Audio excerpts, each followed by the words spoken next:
How's a youth getting shot on the corner and he's not even involved in anything? Because that's what people are, that's what those that are involved are saying. These youths are not even involved in anything. But what we're not taking into consideration is things like social media and things and how disrespect takes place on social media platforms like Snapchat, Instagram, TikTok and so on and so forth. And I think that's the conversation that, in my opinion, that we're not having. What the root causes are, the number of factors, not positioning the question as if it's just our fault, but there's also a level of accountability. And I think moving the conversation forward is also then about, well, what do the solutions then look like? And I think those are the parts of the conversation that I think that's missing. There's like a perceived notion of fear though, with like, you see, like with like, as you've explained, you get me, the area. Yeah, man, but that's always existed. Do you know what I'm trying to say? That perceived that, and that's what I said. When I was talking about volunteering, what was I talking about? I'm shook. Why am I shook? I don't have a problem with nobody, but because all my life I've heard, yo, you don't really, not supposed to go over there, you know. You're not supposed to. But remember, when I went to school, for those that know Brum, Hockley, Winson Green, Lazarus, Newtown, I went to St Francis Primary School. On the so corner, St Francis Primary School is at the bottom of Hockley Flyover. So all of my close friends were, a lot of them were from Newtown and Lazarus. So it was only until you're probably getting now to like year 9, year 10, and you're seeing a man in town and you're hailing him like, yo, whoa, what? And he's looking at you like, how come my man's not? But he's with his bedrooms. No, it's not me and him, it's his friendships. How come you move it like that? You know what I'm saying? But fortunately, because I've always said that, this is why I always say to people, you know, why you must live good. Because I always say though is that that's, I think, what's made me unique, is in the sense that I was never in a gang. So man know that, yo, Craig was from Hobson, Norton Street, Lodge Road. Man can say where I was from and who was around. No one ain't gonna deny that. So I don't need to act.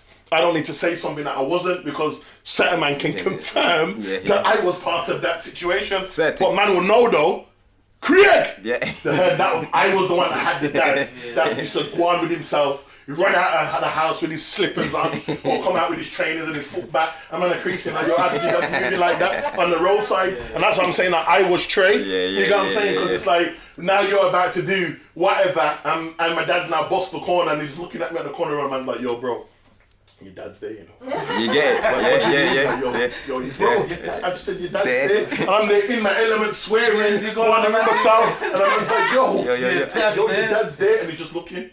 And he just nodded to me. And he just nodded to me. And then gone. And I was thinking, now I'm shook to go back to the yard. I'm shook to go back to the yard. When we talk about breaking these things down though, when you talk about the bigger issue, that is one of the things that I realised, that even when I was growing up, even in that little kind of area of Hockley, Winson Green at the time, there wasn't many fathers in the household.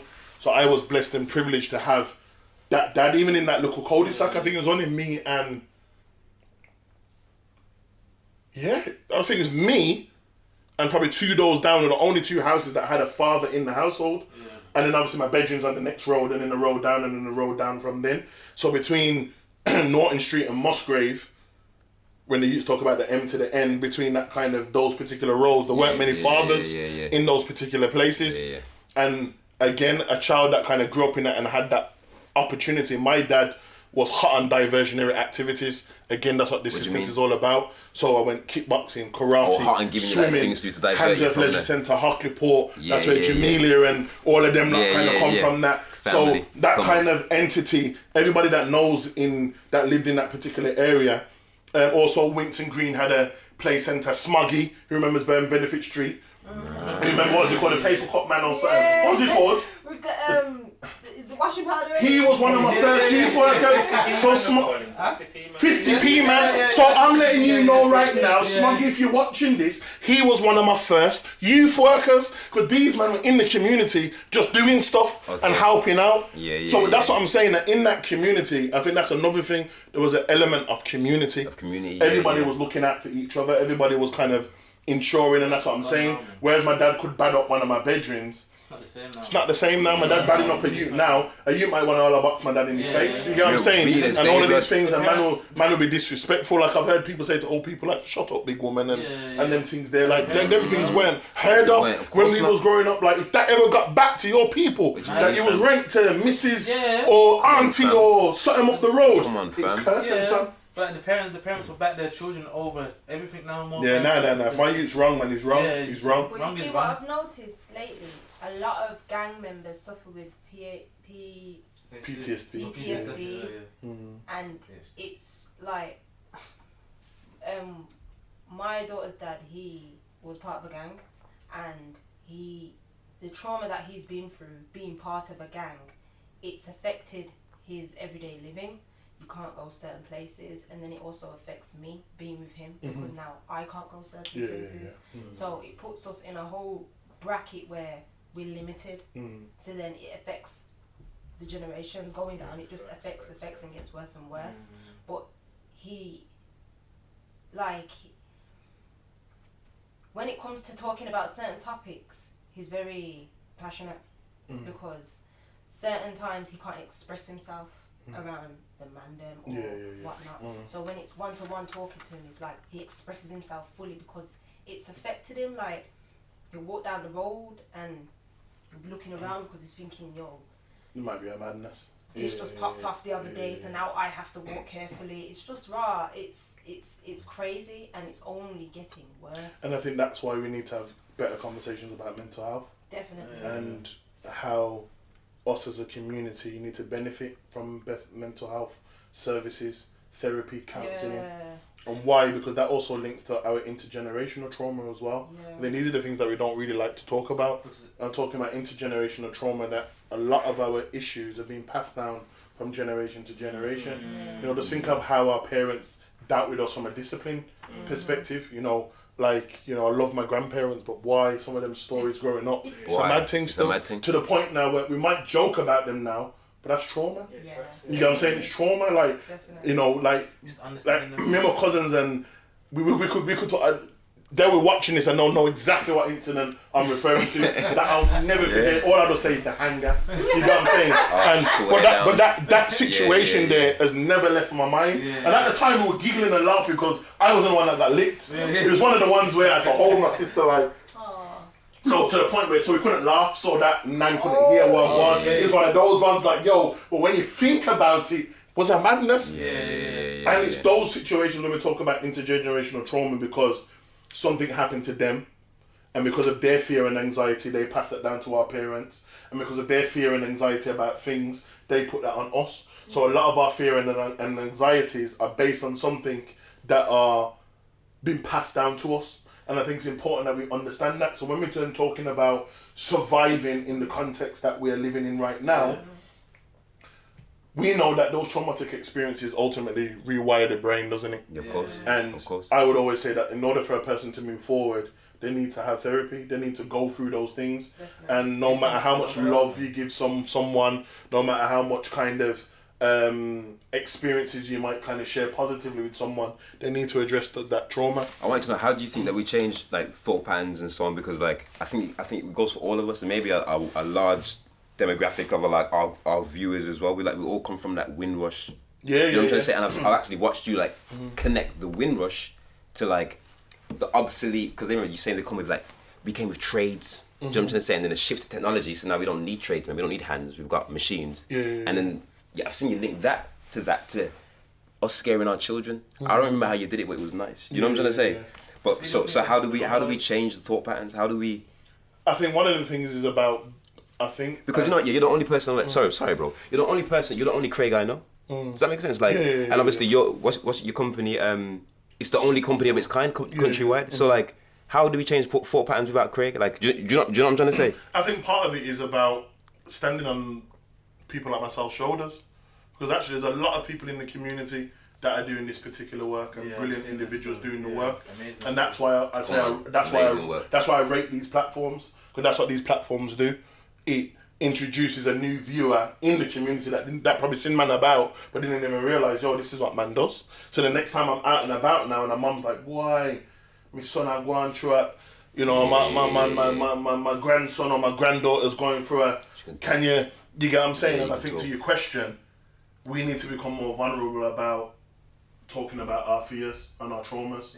And that's what I had to do. That's what I had to do. It does need to be normalised in the conversation. That's why amongst my squad, we say, every black man needs a therapist. That's our slogan amongst the man then. So we all know that it's something that we need.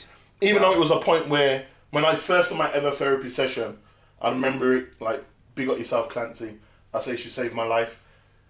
I remember going into my first therapy session and not knowing why I was there. Because I've got that same attitude as the man. I don't really want to chat. I don't want to chat to people about my things. About your thing. I don't know how they're gonna help me, but I'm coming all these expectations. Where the expectations come from? Who said that she was even gonna be the one to even help me? Yeah. But I've come with that. I can't. I'm not telling her and all of this type of stuff. So when we first got in, she asked me a couple of questions. Why do you think that you need it? You tell me. So I'm sitting there thinking, but ain't you the one? I'm paying you. Ain't you supposed to be telling me about my thing? So I've got my backup as a defensive mechanism. But she's not here for that. She's just like, yo, we're here to talk about whatever you want to talk about. Sorry to interject here, but my cousin did that. He was telling me about it. He says, yo, he just went there and everything like, just thinking the same thing you were saying and everything like that. And he's saying when the niggas was talking, he had the same attitude and everything. And then like, I think the guy said something to him, and he said something, and he said, yo, but I just broke down. Same thing. He said, I just broke down. Yeah, that's the common thing. Yeah, he said, I just broke down. It's the common things happen to me. Swear down. About 15 minutes in, I started getting angry. You said the golden word in that. Broke down, fam. Yeah. Swear down. Yeah. Why am I feeling like this? What did they say? What? From what I remember him saying, I can't remember everything, but from what I'm saying, he said he just broke down, was mad and that. And he's saying, yo, things that he didn't perceive as trauma was trauma and all of that. And like things that affected him to a certain way, either how he was dealing with females and stuff like that, he didn't realise it was based off this thing. You get me? So he's like, bro, you'll advise anybody to do that. To do it, yeah, you get me? And since you said it, I meant to have done it myself. No, I get it. You get me? Invest in it, and it's mad because, you know, we all say things like, you know, we can't afford it. You know, we shouldn't, you know, it's expensive, but why? I'm looking at everybody's kicks and they're looking kind of fresh still.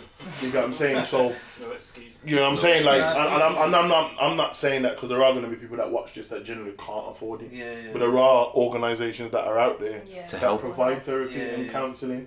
But you've got to invest in time though as well. I think if we want to find out what foolishness have gone on the road, we've got time to find out where the dance is, where the bar is, where the next new food spot is. You get what I'm saying? But when it's now about investing in not just our physical health, but our mental health, we've got all the excuses of why we can't do stuff.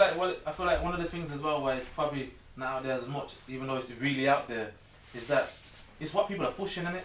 Like people are quick to push stupidness, people are quick to push a drama and mix up and all that. People are forced and push it, and it's out there, it's flying, they're doing numbers.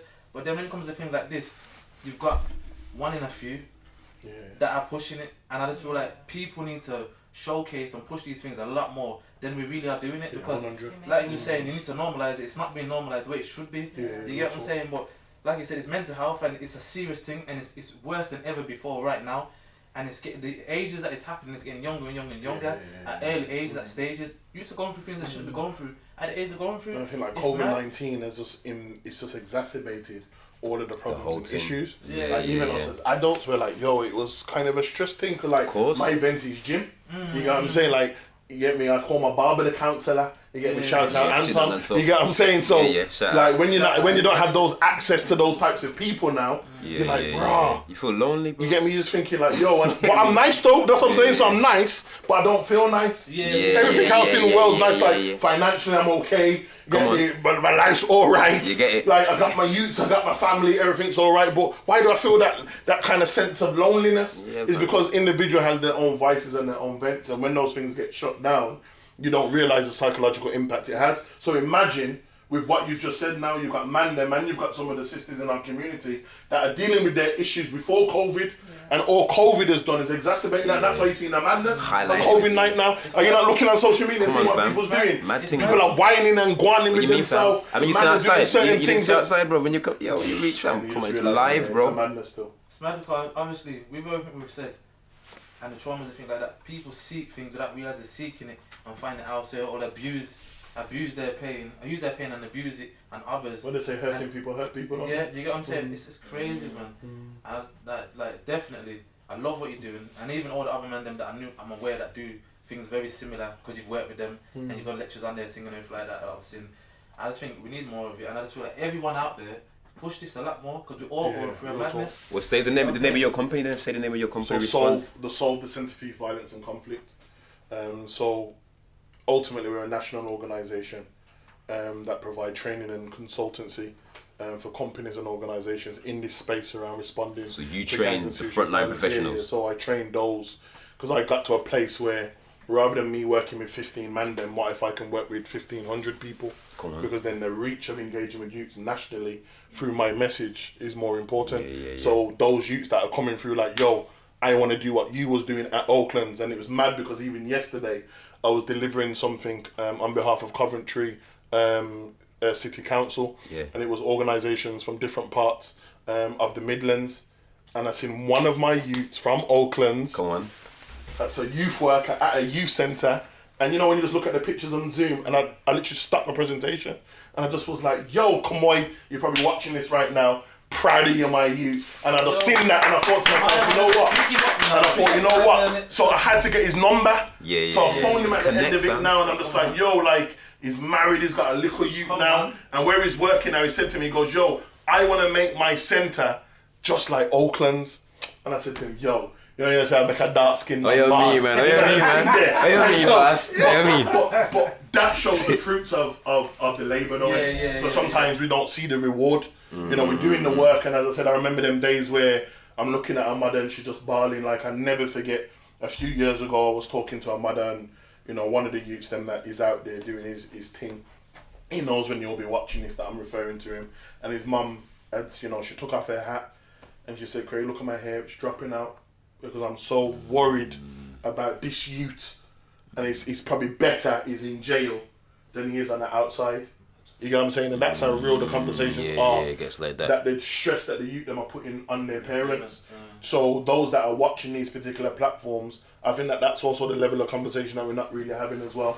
The level of stress that behaviours are having on your siblings, you know, on your parents, to the point where for some families, social services are coming in and wanting to take your niece and nephew just because you're around them. You know what I'm saying? If you come out of jail and then you're now on tag at a particular household and there's children in there and you've got a whole heap of firearms and gun and man want to kill you and all of these mad things, like what impact is that going to have on your sister that's working, that's got a little, that got a son or a daughter in the household? And these are the things that sometimes we don't really think about. So when we're talking about, you know, how do we make the man them stop? When I talk about that process, there's multiple things that we need to consider and talk about because there is not one particular way for a man to exit. You know what I'm saying? And I think these are the things that, in my opinion, are important. I think therapy is number one. You know, that man need to really address their traumas. Like, being honest with you know, yourself. What is it that makes you the way that you are? Because no 15, 16, 17-year-old woke up one morning and says, I want to kill man from that area. I want to shoot man from that block. Or just to even go in the area and shoot an innocent person. That don't come from nowhere. But we live in environments where that's now become acceptable and that's become normalised. So the young ones that are growing up now in this particular environment, that's why they had this particular mindset. So we know mental health is a problem, but we also know that there's a lack of resources in our community as well. We also know that when we're talking about things like systemic racism, that there are kind of traps that are set up in order for our youths to kind of fail and be impacted by. So understanding the game, I think, is really important, and that's why part of some of the projects that we run within Solve is around developing financial literacy and education. So it's talking to youths about, well, how do you make money? How do you keep money?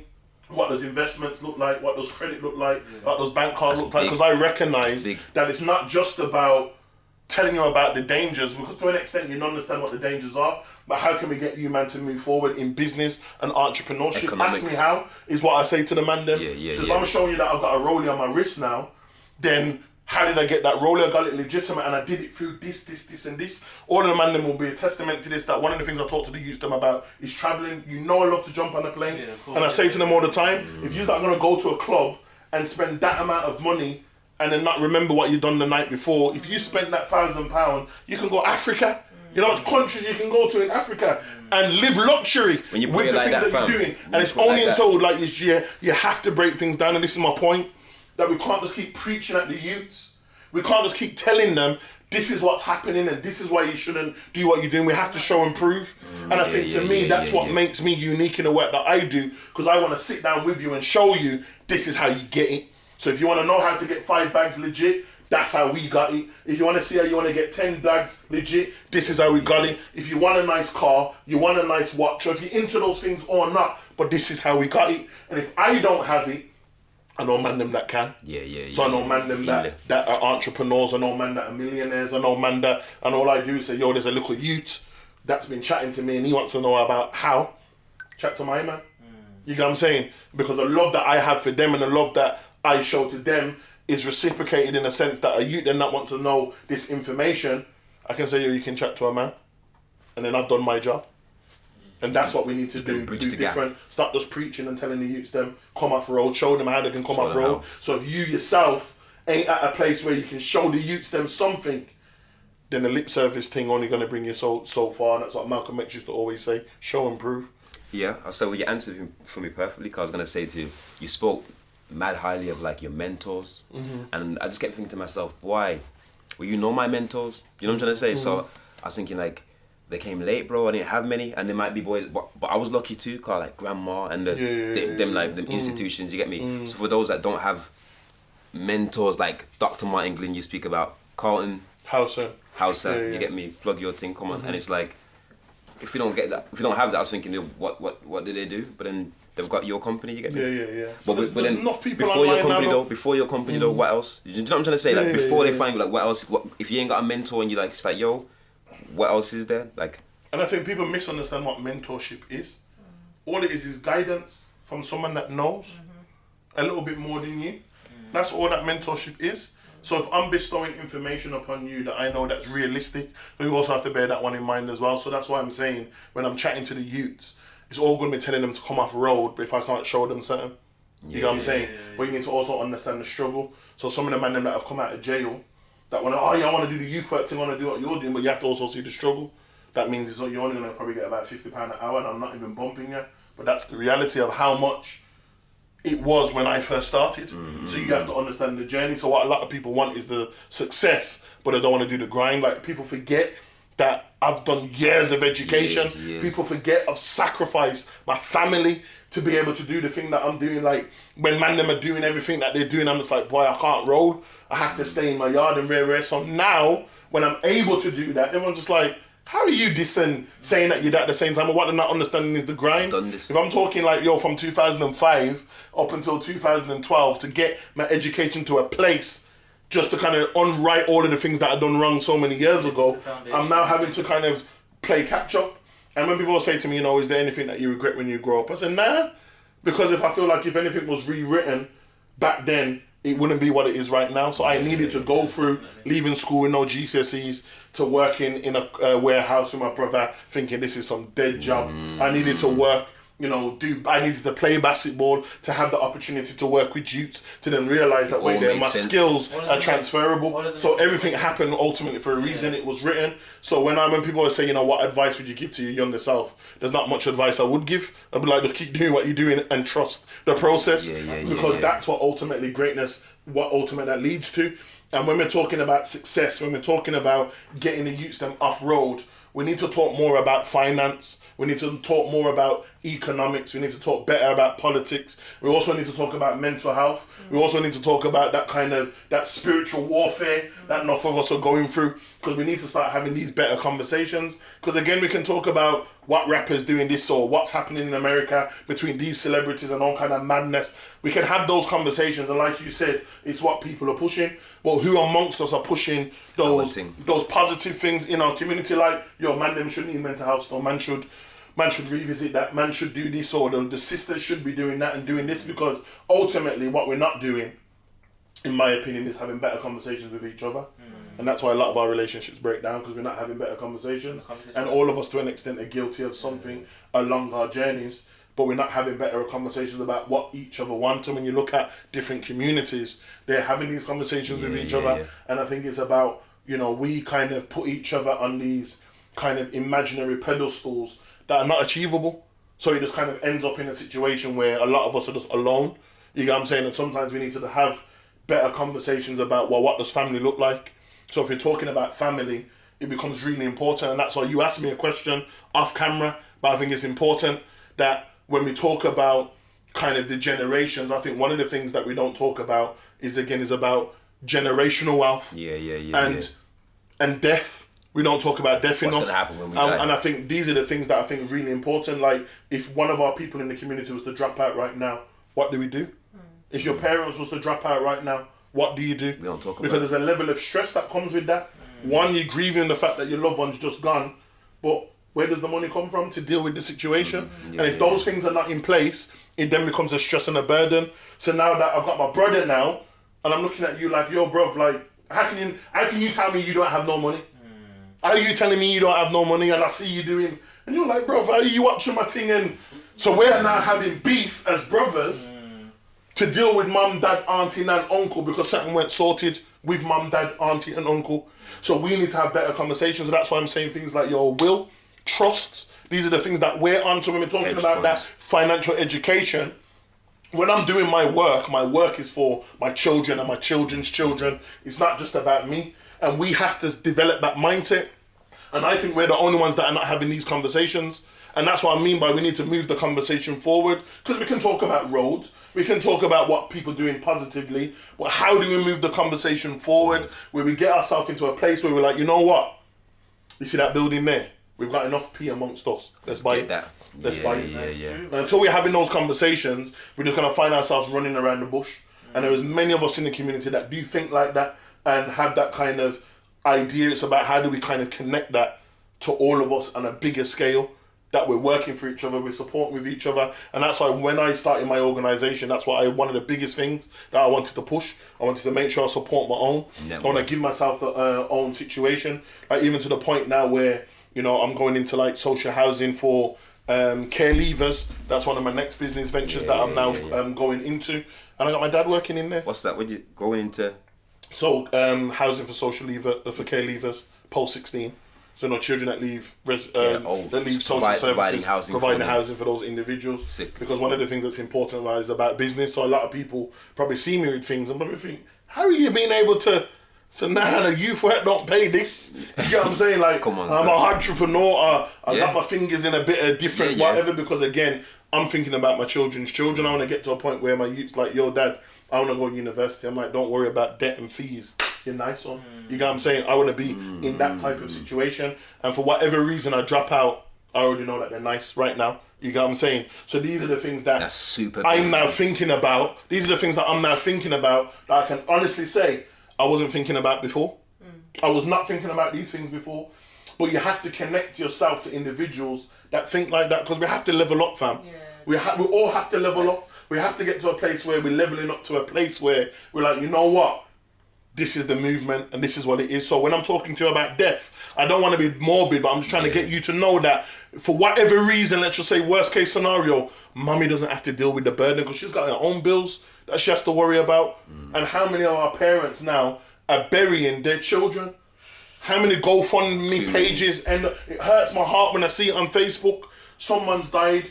Can you do a GoFundMe page to help out with the proceedings and whatever? And it hurts my heart. So that's what I'm saying. To boost these conversations forward, let's talk about death and how we deal with death in our community.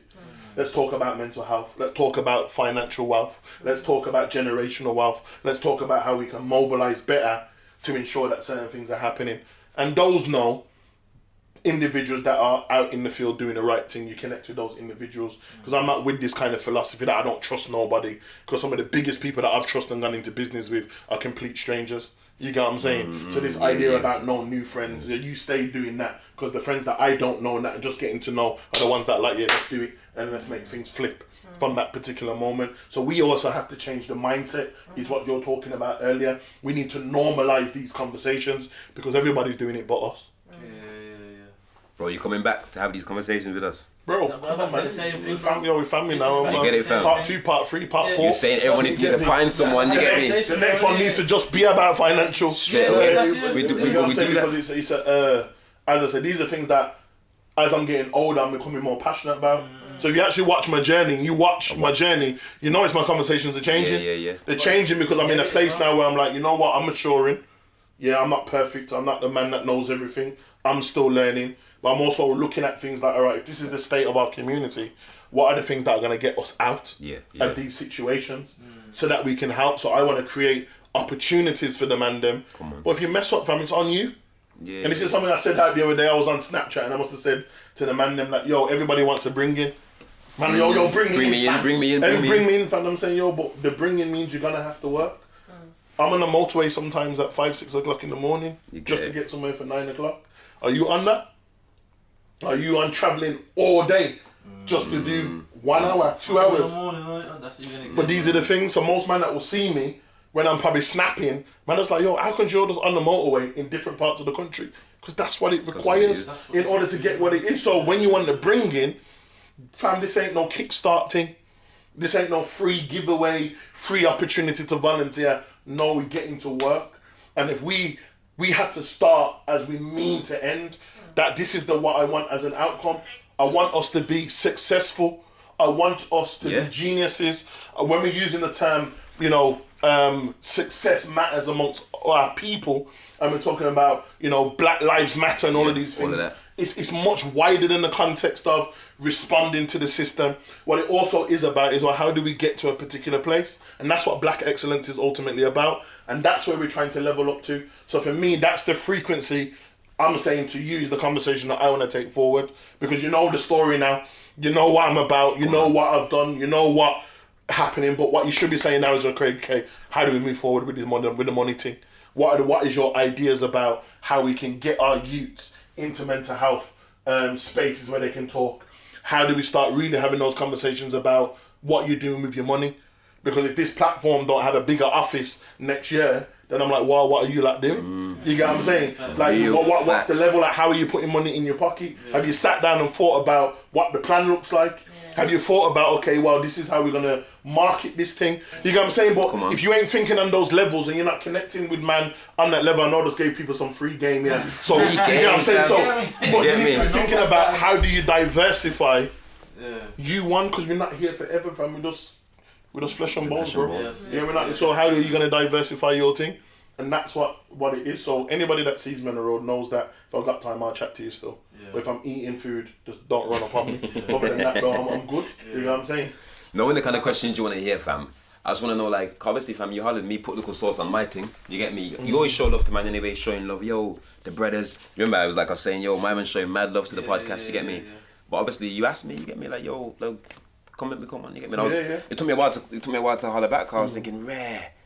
I don't have no PhD, but so I'm saying, what did you see in JMO though? Like, what are we doing right? And what did you see? Like, why did you want to come on here? All these are just titles, bro. As I said, on the block, man don't know nothing about no PhD. Man just know about I'm Craig from that side of Huntley. That's all man know me for. You get what I'm saying? Or Craig from Oaklands, or Craig from Summerfield, or Craig from whatever. That's all people. So I'm not really on the labels thing. Like, those things are for the system to help me navigate, to be able to open those doors and say, yo, the doors open, man, them 3 man can run in, but we got a shotty. You get what I'm saying? Criminologists and all of those things, that's for them. That's not for us. All you just need to know is that there's a man that's dedicated in the community to give back. But I just want to function at a certain frequency. One of the things that I like is structure and organisation, and it has to be a solution. We can't just keep doing things off emotion. You get what I'm saying? And I guess the reason why, to answer the question why I came on this platform is because, one, it's family. That's the way I look at it anyway. I didn't realise the cameraman, I've known him from college days. I'm talking 17, 18, 19. You get what I'm saying? So I look at this like family. So that means that I can't walk past you on the road again and not say, well, go on. You get what I'm saying? Never. Like, it's even, when you're talking about situations with your partner or whatever, if there's an opportunity to have a conversation, and there is, if it's not, we don't force it. You get what I'm saying? And I believe that these platforms in our community need to be heightened because we're having conversations that not everybody's having. I've looked at some of your content, some of them deep conversations there where people are jumping up and they're leaving the building. You get what I'm saying? But that's what we need to normalise and enable to be popular. Because if I can jump on Instagram now and straight away grind daily or some sort of idiot dance and everybody's clapping and going in Draco and if I can see that frequently, then why can't I see some my people them talking about some real shit? You get what I'm saying? And that's what brings me here. You get what I'm saying? And if anything I can do to kind of support you lot, and even as outside of this where you're like, yo, you said some things, we want to do some things, bro, my office is up the road, bro. Like, talk to me. Yeah, man. Like sometimes we don't realise that just by having a conversation with someone, the amount of free game that you're going to get is level up. Is level up. You know what I mean? Providing that nobody don't take no liberties. You get what I'm saying? But I know that in my community, I'm going to give back. You know what I'm saying? Whereas somebody else, though, I'm charging you like $300 an hour, $300 an hour to chat to me. You know what I'm saying? But where we don't fit into that particular platform, you feel me? And I think that's what it is, bro. Yeah, no, definitely to have you back on, and things that we discussed, I want to definitely touch on them directly and have that conversation. And if no one ain't doing it like that, then be the first to be touching that. Of course, man. And talk about everything. Definitely. Definitely needed. And he ain't there like that, you know what I'm saying? We do this again, fam. Come on, but big homie come to bless us. Big bro come to bless us, fam. Love that. Like, big man Craig Pinkney, you know.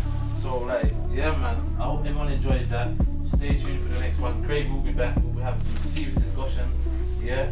I've been Jay Negus. Nicole Rose, period. What's wrong, Jay? Yeah. Out. Take care, everyone. Peace.